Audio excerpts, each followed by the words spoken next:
I think when you step up and at that moment, when you feel that, when you feel in your heart, life's not fair, when you feel in your heart, I don't have what they have, that's when you start to say, I am thankful for what I have. Rich, today we're talking about category of peak performance. Yes. Okay. And peak performance is all about how can you be the very best version of yourself. This is my sweet spot. I love this because every single human being has the capacity to live better and to fulfill their destiny and to be the very best version of themselves. Absolutely. And so the area that we're going to discuss and talk about is the area of gratitude. And we're going to talk about how gratitude makes you a peak performer. Interesting. Are you curious? Yeah. How do those two things connect? Well, first of all, let me say this. Gratitude is one of the 7 areas of life that determine a person's level of happiness. Did you know that? I did not know that. So if a person, and I've dealt with a lot of different people from a lot of different backgrounds, and I've never met one person, I've never coached one person that wasn't interested in being more happier. More happier. More happier. That is right? a coin term for Yeah, this more show. happier, right? Put that on a t-shirt. Yeah, there you go. And so people want happiness, but gratitude is one of the areas that people that are happy, you look back on, and that's an area that they practice. They practice thankfulness. They practice gratitude. It's something you can actually control. Absolutely, it's a choice. Because some areas of happiness, if like you get your happiness from an external circumstance, like maybe a raise or somebody likes your picture or some your wife or husband or boyfriend or girlfriend gives you a hug or kiss or whatever, like that's all external stuff. But gratitude's completely internal and it's like controllable and strategic. Totally controllable. And let me share a quick story with our audience and with you, Joey. Powerful, changed my life. I'm a young guy, maybe just a hair younger than you were at the time. All right, and I'm out of college and I'm transitioning. So I've got my degree, but I haven't transitioned into my full-time job, and I'm working this summer in a care facility for people that have physical and mental handicaps. Okay. And so I come in to go to work that day, and this intern trains me on how to do my job. And there's a guy by the name of Phil who's a quadriplegic, meaning no use of his arms or his legs. And my job is to wake him up in the morning.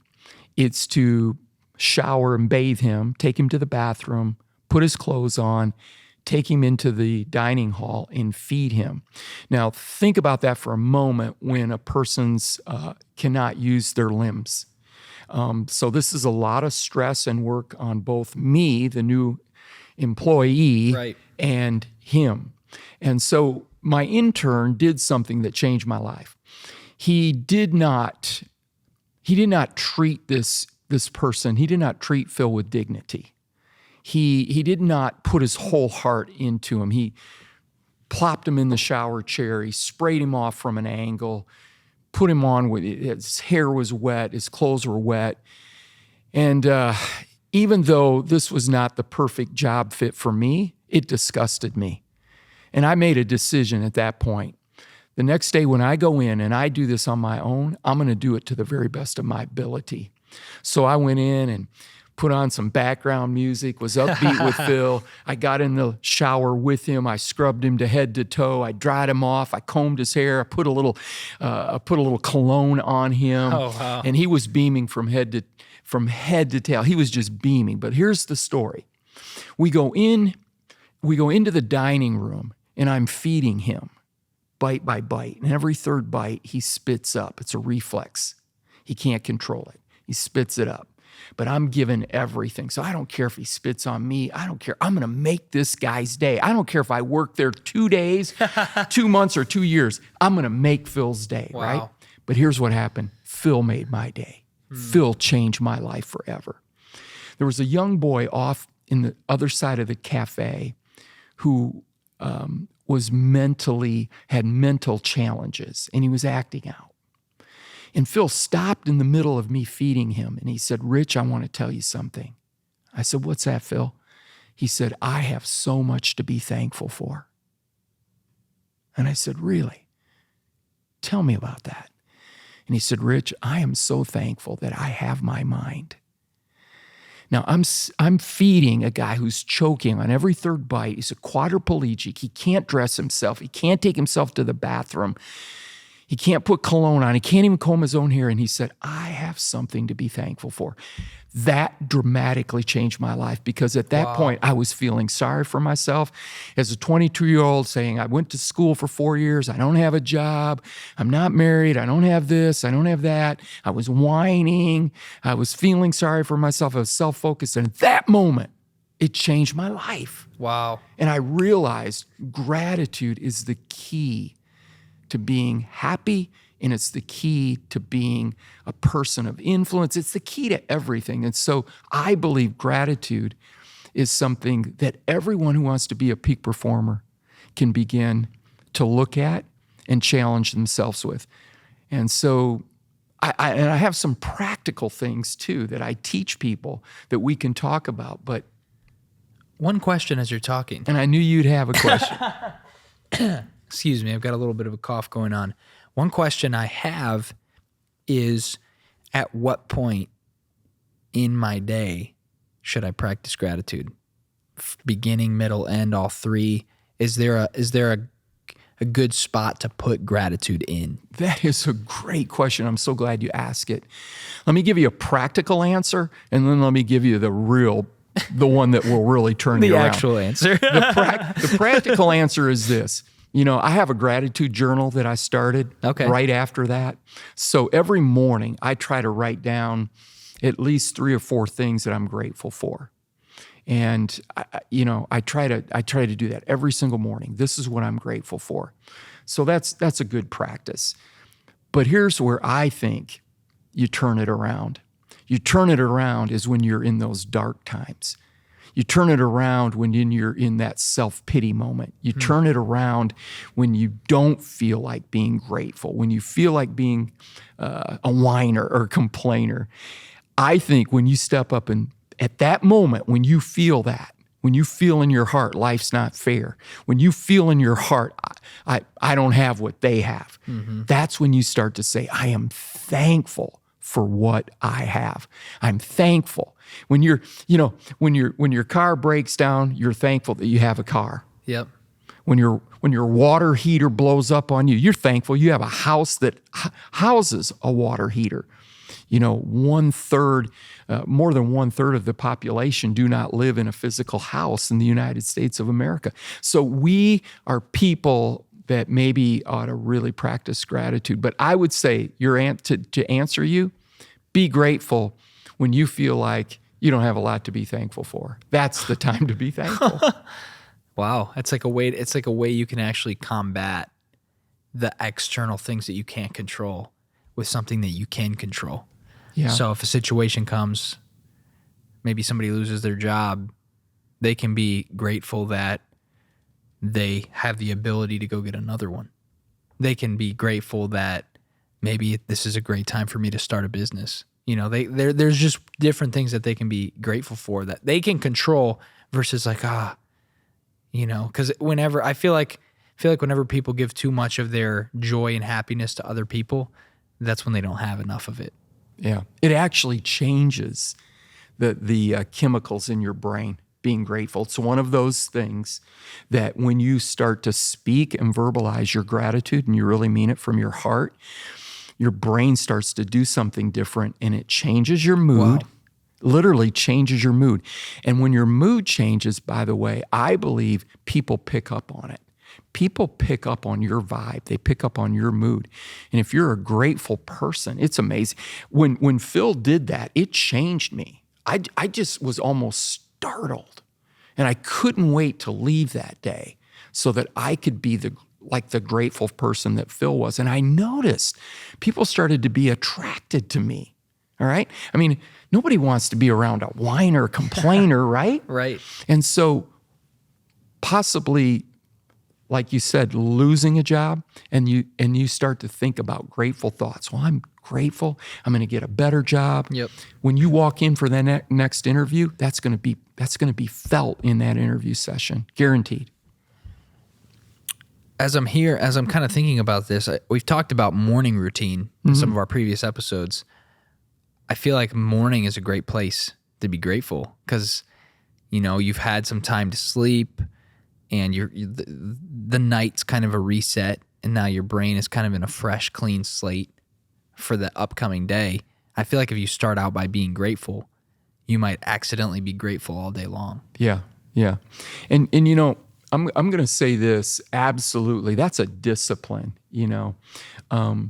it's a discipline to be able to do that in the morning, because oftentimes we jump up and there's so much on our mind. We're on to the next. So I think it's like a good way to bring balance, to center yourself, to come back and say, yeah, I've got a lot to do today, but I'm going to first of all give thanks for everything that I have, for the people in my life. That's one area I think that it's important for us to practice is, are we thankful for the people in our life?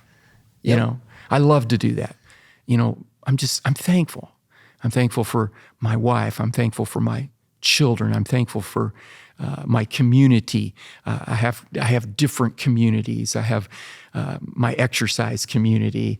I have my faith and spirituality community. I have my friendship community, and I'm thankful for that because they bring meaning and purpose to my life. I'm not just doing life alone. I'm not just working a job and trying to make money and pay bills. I'm wanting to interact. So I'm thankful for the people in my life.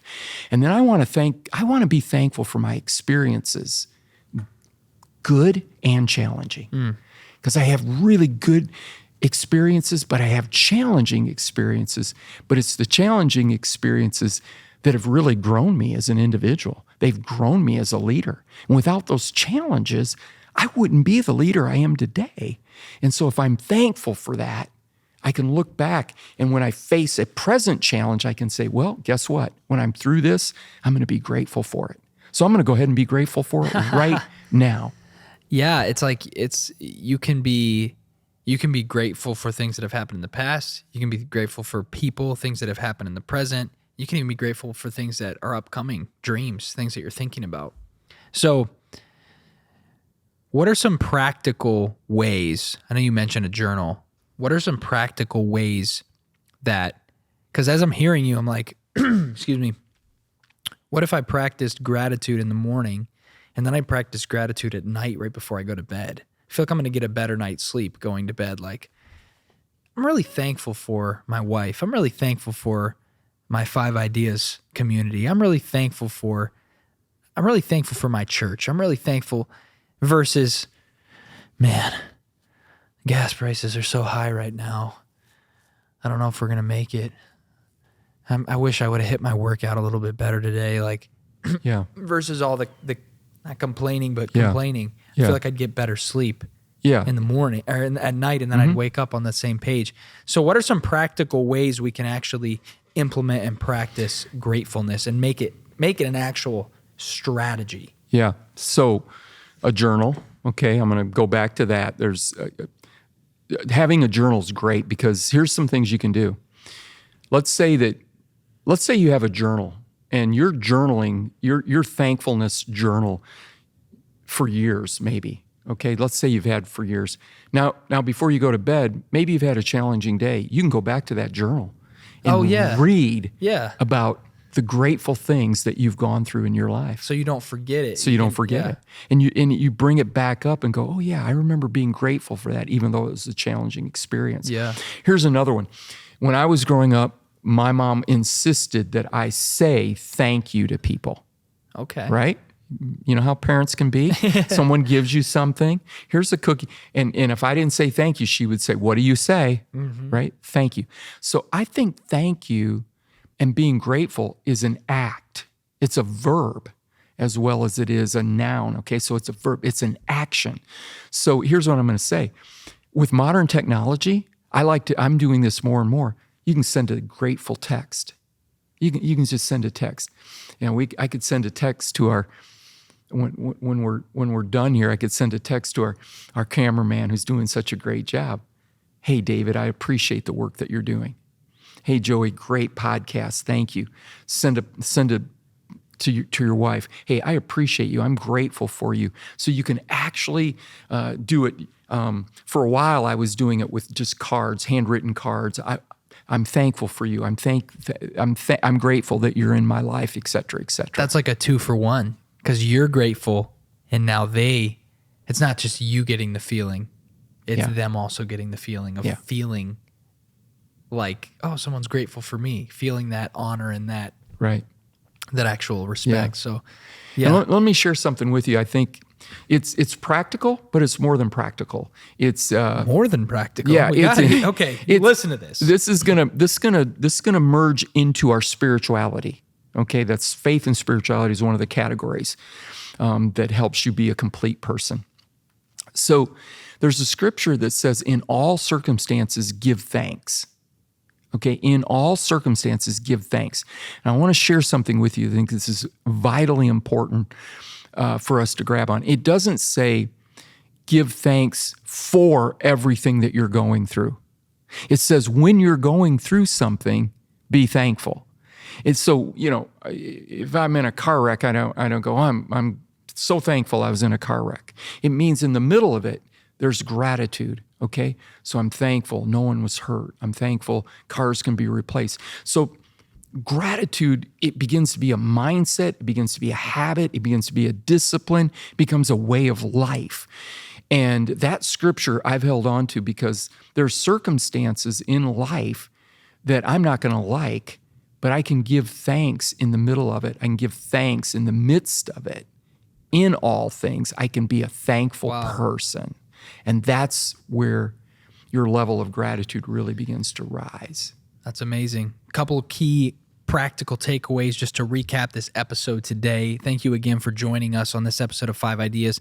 Some of the biggest things that I took out of this are you can be strategically grateful in many areas of your life, and that is actually something that attributes to peak performance because you're starting out on this high, you're starting out on this high note, and you're starting to look at life in a different way. You're able to move faster, you're able to break through things quicker, not be offended, not let other external circumstances take you out as much. You're actually controlling a lot of what you're doing, what you're talking about, what you're feeling, what you're thinking.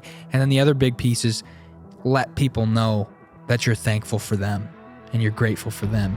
And then you get to take what you're feeling and experiencing, and you get to actually externally give that to somebody else.